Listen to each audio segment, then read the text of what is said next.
Hey guys, welcome to Minutes with Meeks. Today we are talking about closing cost.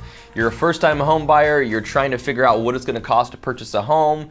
You're probably thinking a lot about what your down payment is going to be, but we want to make sure that you know all the costs associated with purchasing a home.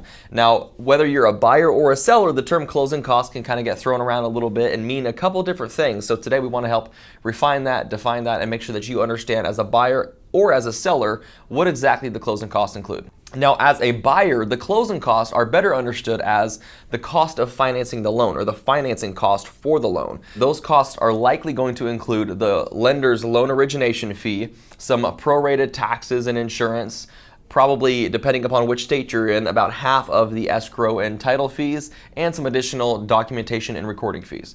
Now, adding up all of those fees, depending upon what price range your purchase is, it's likely going to be somewhere in the range of 2.5% to 3% of the purchase price. Now, the higher of a loan that you're getting, you might see less percentage of closing costs required for that loan. Also, the appraisal throughout the process is considered part of the closing cost, but your lender might ask you to put a credit card on file to pay for that appraisal so that they're able to hold that amount until they get towards the closing table. And make sure that you have a conversation with your lender from the beginning so that you're aware of any programs or incentives that your lender might have available to keep those costs low. Ask your lender about ways of structuring your loan to keep those costs associated as minimal as possible. Sometimes it's even buying up the loan or buying down the loan, depending upon what makes sense for your circumstance.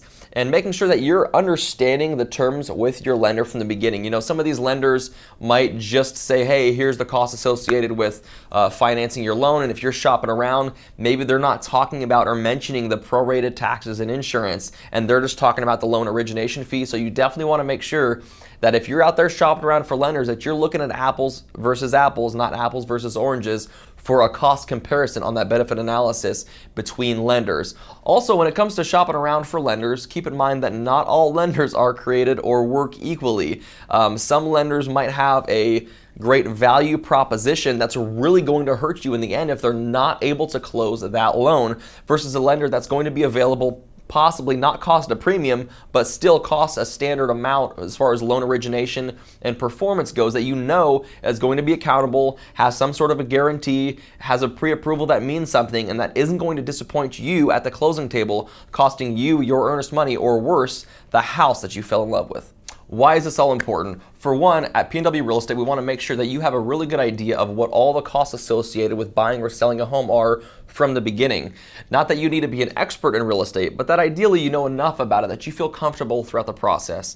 Now, as a buyer or seller, it can be a little bit overwhelming looking at all the costs associated together, and it's important to note that every cost associated with buying a home or selling a home has a value attached to it. For example, paying for part of the title insurance. It's important to make sure that you own that home free and clear, that it's your title and that nobody else has a responsibility to it. Unless you're one of the lucky people that's able to buy a house cash, there's a cost associated with getting a loan, meaning that whoever's giving you a loan, the lender, the bank, on your home, there's a cost associated up front and throughout the loan to make sure that they're getting compensated for loaning out likely a good chunk of money for you to be able to call that house a home. Sellers, your closing costs are going to look a little bit different, and it's important to differentiate from the beginning that when your real estate agent says closing cost for the buyer, that is different from the closing cost that you have as a seller. So make sure that you are having a clear conversation with your agent on understanding what the total costs associated with selling your house are.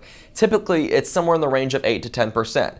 Now, as a seller in the state of Washington, you are looking at paying for the listing agent commission, which is usually around 3%, the buyer's agent commission, which is usually around another 3%, Washington state excise tax, usually in the range of 1.78%, and about half of the escrow and title fees, which is somewhere around 0.5%. So when you add up all those costs associated, you're looking somewhere in the range of just over 8%. And if you decide to also take on some of the buyer's cost of financing their loan, that could increase your cost of sale by up to 3%. I hope that's helpful for you all for understanding closing costs as either a buyer or a seller. That is closing costs on both sides in a nutshell. If you have any questions about buying or selling a home or the costs associated with it, feel free to reach out anytime or comment below on this video wherever you might find it.